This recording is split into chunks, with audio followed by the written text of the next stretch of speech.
Here are today's top news happenings and why they matter. Direct negotiations between the Democratic Republic of Congo and the M23 rebel group are in the offing in Luanda in the coming days. This development follows a meeting between Congolese President Felix Tshisekedi and Angolan President João Lourenço, signaling a shift in Tshisekedi's long-standing refusal to engage with the Rwandan-backed rebels. So why does it matter? Let's first talk about the policy U-turn by President Tshisekedi. Until now, the Congolese leader had refused to negotiate directly with the M23, opting instead for military action. Then, by engaging M23 directly, Luanda's mediation takes a different approach from Nairobi, where Kinshasa had focused on talks with other armed groups but excluded M23. But what about Rwanda? Kigali, accused of backing M23, a claim it denies, remains a central player in the conflict. The success of the Angola-led negotiations may depend on whether Rwanda is willing to disengage militarily or support the talks. Now, with over 7,000 lives lost due to the conflict and thousands more displaced, the upcoming talks in Luanda will be closely watched for any signs of de-escalation. Well, as that unfolds, the Ghanaian government's announcement that it will scrap several taxes introduced during the COVID-19 era has sparked mixed reactions. Some are welcoming the relief for households and businesses, while others question how the administration will offset the revenue shortfall.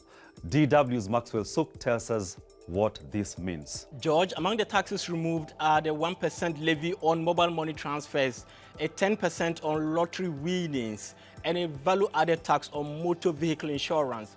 However, with Ghana still grappling with high debt and an economic crisis that necessitated a $3 billion IMF bailout last year, concerns are growing over how realistic the move is.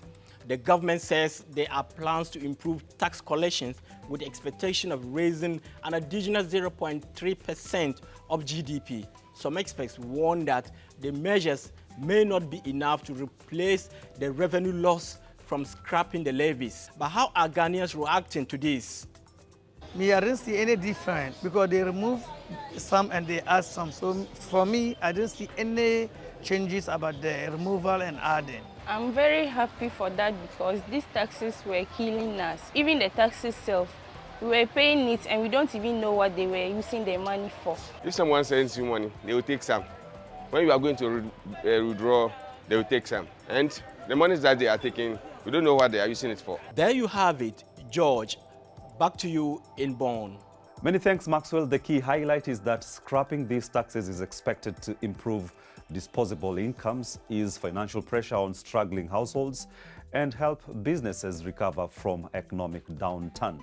We shall be here to monitor that happen. And finally, the European Union is set to impose countermeasures from April 1st, 2025 in response to the United States' 25% tariffs on steel and aluminium imports. But how is this escalation in trade tension relevant to Africa? Africa exports raw materials like iron ore and bauxite used in aluminium production to both the US and EU. If the demand drops due to the tariffs, African suppliers could face lower revenues. But also, higher global metal prices could affect African industry reliant on steel and aluminium, such as construction and manufacturing. Importing these materials could become more expensive, increasing production costs.